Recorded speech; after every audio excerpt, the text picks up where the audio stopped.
అందరికీ నమస్కారం. నేను మీ డాక్టర్ ఆర్ సురేష్, చెస్ట్ ఫిష్ హనంకొండ. ఈరోజు మనం ఒక చిన్న టాపిక్ మాట్లాడుకుందామండి. అది కామన్గా ఆల్మోస్ట్ ప్రతి ఒక్కరికి లైఫ్లో ఏదో ఒక టైంలో ఆ ఇన్ఫెక్షన్ అనేది వచ్చే ఉంటుంది, వస్తుంది కూడా మనకున్న ఎన్విరాన్మెంట్ పరంగా. అదే తామర, దాన్నే గజ్జి అంటాం, తామర అంటాం. ఇంగ్లీష్లో అయితే రింగ్ వామ్ ఇన్ఫెక్షన్ అంటాం.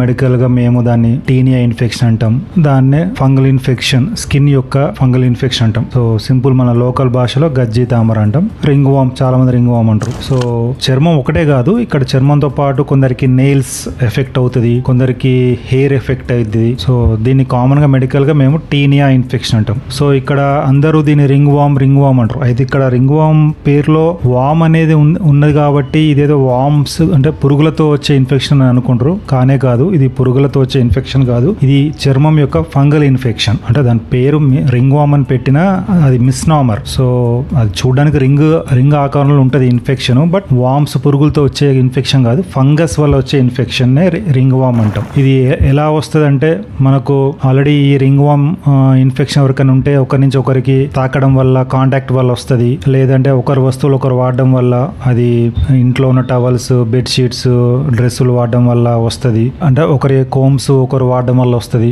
సో ఇలా కామన్ గా ఈ విధంగా వచ్చే అవకాశం ఉంటుంది. ఇది ఒకరి నుంచి ఒకరికి రింగ్ వామ్ ఇన్ఫెక్షన్. అయితే మన శరీరంలో ఏ పార్ట్స్ ఈ రింగ్ వామ్ ఇన్ఫెక్షన్, తామర, గజ్జి అనేది రావచ్చు అనేది, అంటే ఎక్కువ కేసులు చూసేది మనకు గజ్జల్లో వచ్చే తామర. సో దాన్నే టీనియా క్రూరిస్ అంటాం. కానీ ఇది కాకుండా మిగతా శరీరం మీద వచ్చేది, అంటే పొట్ట మీద, వీపు వెనుక, చేతుల కాళ్ళకు వచ్చేదాన్ని టీనియా క్రూరిస్ అంటాం. దీంతో పాటు మనకు ఈవెన్ స్కాల్ప్, నెత్తి మీద స్కాల్ప్ కూడా వస్తుంది. స్కాల్ప్, నెత్తి మీద చర్మం, స్కాల్ప్ మీద వచ్చేదాన్ని మనం టీనియా క్యాపిటిస్ అంటాం. అలాగే చాలా మందికి గోర్లు కూడా వస్తుంది, గోర్లకు కూడా వస్తుంది. ఈ వేలి గోర్లకు కానీ కింద కాళ్ళ గోర్లకు కానీ వస్తుంది. దీన్నే మనం టీనియా అంగువం అంటాం. అలాగే కొందరికి మనకు పాదాలకు వస్తుంది, దాన్ని టీనియా పెడిస్ అంటాం. అలాగే కొందరికి చేతులకు వస్తుంది, దీన్నే టీనియా మ్యానం అంటాం. సో వచ్చి ఏ పార్ట్స్ ఎఫెక్ట్ అవుతుందో దాన్ని బట్టి దాని పేరు ఉంటుంది. తెలకు స్కాల్ప్ అంటే టీనియా క్యాపిటిస్, గోర్లకు టీనియా అంగువం, చేతులకు టీనియా మ్యానం, అలాగే కాళ్ళకు వస్తే టీనియా పెడిస్, గజ్జలు వస్తే టీనియా క్రూరిస్, మిగతా శరీరం మీద వస్తే టీనియా కార్పోరిస్. ఇట్లా వచ్చిన పార్ట్స్ బట్టి దాని పేరు ఉంటుంది. కొందరికి మగవాళ్ళకు ఈ గడ్డం ఏరియాలో వస్తుంది, దాన్ని టీనియా బార్బే అంటాం. ఈ రింగ్ వామ్ ఏ పార్ట్స్ కి ఎఫెక్ట్ అవుతుందో దానికి ఆ పేరు ఉంటుంది, ఇన్ఫెక్షన్. యూజువల్ గా ఎక్కువ కేసులు బయట చూసేది మనము గజ్జల్లో వచ్చే తామర, దాన్నే టీనియా క్రూరిస్ అంటాం, దాన్నే జాకిచ్ అంటాం. సో ఇది చూడడానికి అంటే దీన్ని ఎలా గుర్తించవచ్చు అంటే, మనం చర్మం మీద ఇది ఒక రింగ్ ఆకారంలో ఉంటుంది, ఎర్రగా స్కేలీ లీజన్ లో రింగ్ రౌండ్ గా ర్యాష్ రూపంలో కనబడుతుంది. ఒక రింగ్ లాగా ఉంటది, రెడ్ గా ఉంటది, స్కేలీగా ఉంటది, సర్కులర్ గా ఉంటది, కొన్నిసార్లు క్రాక్డ్ స్కిన్ కూడా ఉంటది, దాని ఎడ్జెస్ కూడా కొంచెం రైజ్ అయి ఉంటాయి. ఈ విధంగా దీన్ని రింగ్ వామ్ ని గుర్తించవచ్చు.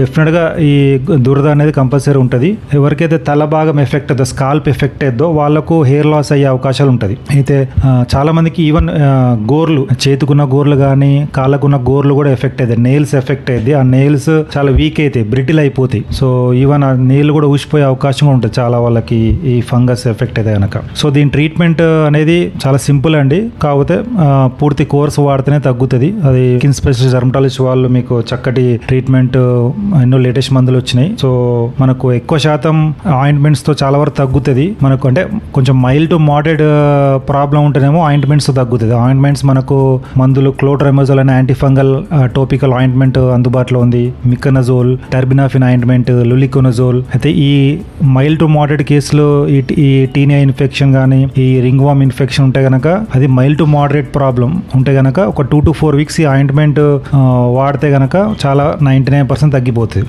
బట్ ఎవరికైతే సివియర్ కేసెస్ కానీ లేదంటే రికరెంట్గా వస్తున్నాయి అనుకోండి ఈ రింగ్ వామ్ ఇన్ఫెక్షన్, వాళ్ళు ఆయింట్మెంట్తో పాటు కంపల్సరీ ఓరల్ యాంటీఫంగల్ టాబ్లెట్స్ వాడాలి. ఈ ఓరల్ యాంటీఫంగల్ టాబ్లెట్స్లో మనకు టర్బినాఫిన్ అందుబాటులో ఉన్నది, ఇట్రకోనజోల్ అనే టాబ్లెట్ అందుబాటులో ఉంది, ఫ్లూకోనజోల్ అనే టాబ్లెట్ ఉన్నాయి. సో కాకపోతే ఇవి ఎఫెక్ట్ అయిన ఏరియా బట్టి డ్యూరేషన్ ఉంటుందండి, అందరికి ఒక తీరు ఉంటుంది. సో ఒకవేళ చర్మం చర్మం ఇన్ఫెక్షన్ ఎఫెక్ట్ అయితే ఈ ఓరల్ టాబ్లెట్స్ 2 to 4 weeks అడ్వైజ్ చేస్తారు వాడమని. నెయిల్స్ గోర్లు ఎఫెక్ట్ అయితే మాత్రం ఆల్మోస్ట్ 6 to 12 weeks వాడాలి. సో ఆల్మోస్ట్ 3 to 6 months వాడాలి గోర్లకు కనుక ఇన్ఫెక్షన్, ఫంగల్ ఇన్ఫెక్షన్ వస్తే కనుక. స్కాల్ప్ కూడా వచ్చినా కూడా 6 weeks వాడాలి. ఆల్మోస్ట్ 1.5 month to 2 months వాడాలి స్కాల్ప్ ఇన్ఫెక్షన్ కనుక ఎఫెక్ట్ అయితే కనుక. సో మనకు మైల్డ్ టు మోడరేట్ కేసులో ఈ రింగ్ వామ్ ఉంటే ఓన్లీ ఆయింట్మెంట్ సరిపోతుంది చాలా వరకు. బట్ సివియర్ కానీ లేదంటే రికరెంట్ వస్తే మాత్రం ఆయింట్మెంట్స్ తో పాటు ఓరల్ యాంటీ ఫంగల్ టాబ్లెట్స్ కూడా వాడాలి. అప్పుడే పూర్తిగా తగ్గిపోతాయి. చాలా మంది ఏం చేస్తారంటే జస్ట్ 1 week 10 days వాడి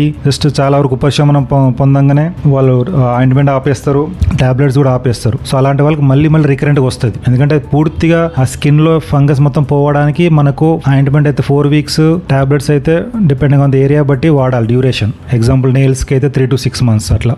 చర్మం మీద బాడీ మీద వస్తే 4 weeks. అయితే అసలు రాకుండా ఉండడానికి ఏం చేయాలి? ఈ రింగ్ వామ్ కానీ ఈ తామర గజ్జి ఫంగల్ ఇన్ఫెక్షన్ రాకుండా ఉండాలంటే ఏం చేయాలంటే ఫస్ట్ ఆఫ్ ఆల్ మన చర్మాన్ని చాలా క్లీన్ గా డ్రై గా ఉంచుకోవాలి. అలాగే ఇంట్లో గనక కామన్ టవల్స్, ఎవరికి వాళ్ళ టవల్సే వాడాలి తప్ప ఒకరు వాడింది ఒకరు టవల్స్ వాడకూడదు. అస్సలు ఒకరు బట్టలు ఒకరు వేసుకోకూడదు. ఈవెన్ ఒకరు వాడిన దువ్వెన కోంబు కూడా వాడకూడదు ఈ ఫంగల్ ఇన్ఫెక్షన్స్ రావద్దంటే. దీంతో పాటు ముఖ్యంగా మనకు ఈ పబ్లిక్ ఏరియాలలో ఉన్న బాత్రూమ్స్ కానీ షవర్స్ వాడితే మాత్రం మనం చెప్పులు వాడాలండి. చెప్పులు లేకుండా మనం స్నానం ఈ బాత్రూమ్ ఏరియాలలో, పబ్లిక్ ఏరియాలో ఉన్న వాష్రూమ్స్ కానీ షవర్స్ కింద వితౌట్ చెప్పల్స్ స్నానం చేయకూడదు. ఎందుకంటే ఆ ఏరియా నుంచి కూడా మనకి ఇన్ఫెక్షన్ వస్తుంది. అలాగే సాక్స్లు ఎవరైతే అంటే ఎక్కువ రోజులు వాడతారో వాళ్ళకు కూడా ఈ ఫంగల్ ఇన్ఫెక్షన్ వచ్చే అవకాశం ఉంటుంది. కాబట్టి కంపల్సరీ ఏ రోజు సాక్స్లు ఆ రోజే వాడాలి ఫ్రెష్ గా. సో డే సాక్స్లు మార్చాలి, కొత్త సాక్స్లు వేసుకొని వాడాలి తప్ప రోజుల తరబడి అదే సాక్స్లు వేసుకొని ఉండకూడదు. ఇది కాకుండా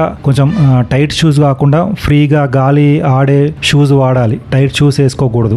అలాగే బట్టలు కూడా లూజ్ బట్టలు వేసుకోవాలి, టైట్ బట్టలు వేసుకోకూడదు. ఇలాంటి జాగ్రత్తలు తీసుకుంటే మనకి ఈ ఫంగల్ ఇన్ఫెక్షన్స్ చర్మం సంబంధించిన రావు. ముఖ్యంగా ఈ రింగ్ వామ్, టీనియా అనేవి రానే రావు. కాబట్టి ఈ చెప్పిన ఆరోగ్య సూత్రాలు పాటించండి. ఈ టీనియా ఫంగల్ ఇన్ఫెక్షన్ రాకుండా చూసుకోండి. ఇన్ కేస్ వస్తే గనక మీకు దగ్గరలోనే డర్మటాలజిస్ట్ కలవండి. చక్కటి ట్రీట్మెంట్ వాళ్ళు ఇస్తారు. Thank you so much.